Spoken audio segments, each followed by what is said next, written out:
I played Cosmoteer for the last week and it's addicting. I'm addicted, my viewers are addicted, everyone is addicted. But why is that so? Why is Cosmoteer such a captivating game? Let me tell you about the fantastic design choices. Good morning, my name's Captain Collins. I stream space games and other stuff on Twitch and YouTube, with space being my favorite genre. I heard about Cosmoteer for the first time last week and was hesitant to play it, since it seemed like another of these early access titles without much depth and just not enough to do. Oh boy, was I wrong. After a short while, I started to write a list of all the good things, and you really want to listen to those until the end, since it's only getting better. Let's start with a general gameplay overview. You command a small crew and ship and do missions that you get from space stations. You fight enemies, mine asteroids, and explore different systems. Multiple systems, like a lot of them. The systems quickly become dangerous, and so you need to prepare before jumping into another one by upgrading your ship. The difficulty is measured in threat levels, and in order to be able to build bigger ships, you will also need to fight those higher levels. But there's only one way to find out if you can manage those higher threats, and that's through fighting them. There are two major resources that are essential for building better ships. One is your money, and the other is fame. Let's talk money first. It's a primary resource that can be used to get all other secondary resources like steel, coils, other building materials, or ammunition. All these secondary resources can be produced through mining ores and manufacturing. Fame is another primary resource that can only be acquired through missions and determines how many crew members you can hire. Here we are back at the mentioned threat levels. One threat level can only give you points up to a maximum frame rating. If you reach the maximum for this threat level, you have to do harder missions in order to get more fame. This prevents you from having massive ships at the start and speedrunning to the highest levels in no time. You have to do missions to get fame, to be able to get more crew, to be able to operate bigger ships. Ships function pretty straightforward. You need armor, shields, weapons, power, and crew. Everything else is basically optional. By the way, crew can be obtained at stations for some money. You will need to refill them from time to time when you lose them in battles. Power is generated in reactors. They produce energy cells infinitely, which is actually pretty nice for the gameplay. Weapons are divided in two groups, energy and projectile. Projectile weapons like cannons or rockets need ammunition. Energy weapons like lasers or disruptors need energy cells. And one more thing, you can have more than one ship. The max crew amount is the limit for how many ships you can operate, or ships and stations. Well, stations are just being differently built ships. And with this small overview, you know already the basics about the game, but what makes Cosmoteer so damn addicting? One of the reasons is absolutely because we as gamers got spoiled so often by other games that release in early access and are just far away from being a proper game experience. Even some actual releases do not even feel finished. Cosmoteer, on the other hand, just feels right.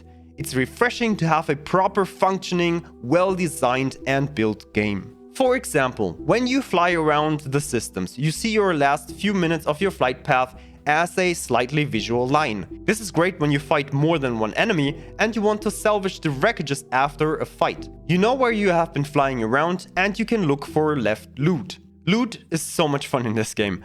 I want it all. I'm angry if I can't find all wreckages. To make sure you never lose good loot, you can simply pause the game and set custom map markers. Rename them afterwards and simply delete them after use. Simple and effective. Did I said pause the game? Oh well, you can also speed it up to 8 times. It's fun to see your crew walk and fly around in their EVA suits like little ants and gather all the loot for you. Loot, can't get enough of it. The speed change also works in multiplayer. Yep, there is multiplayer.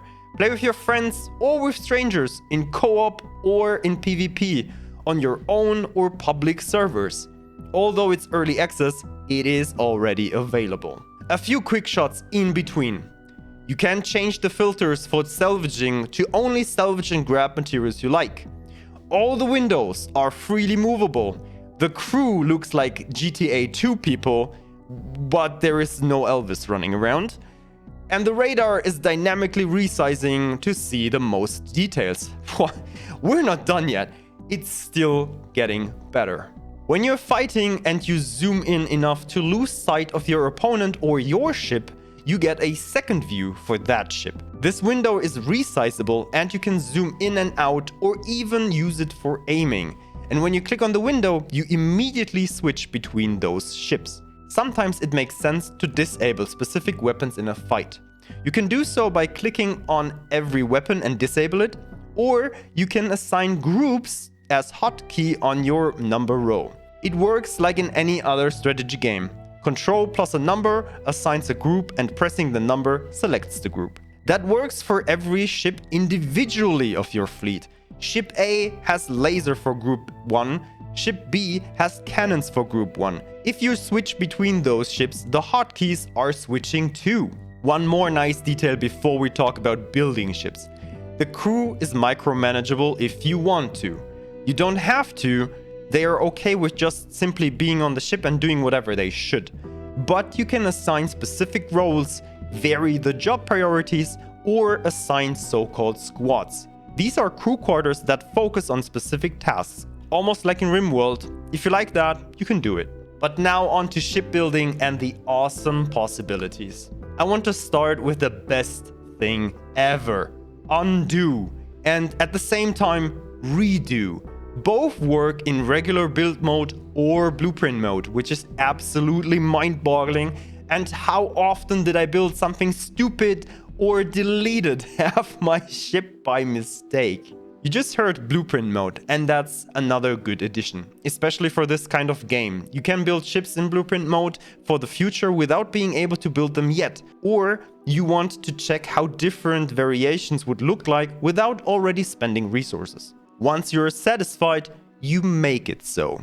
You can save and share those blueprints with others, though only as pictures, not as files to import into your game.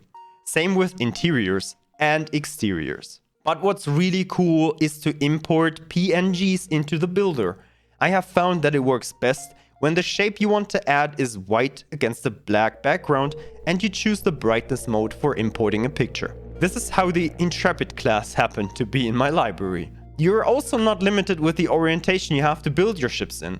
Like for example the Imperium ships, which are diagonal. You simply change the flight direction and they orient themselves right. And because you're able to do that, you get multiple options to mirror your build in the blueprint mode. Right-click the mirroring mode and select the one that suits you best. Okay, these were a lot of great features of the game. But before I tell you something even better, just notice that you are able to change the point-and-click flying into direct control flying if you like to play an asteroid-like game style.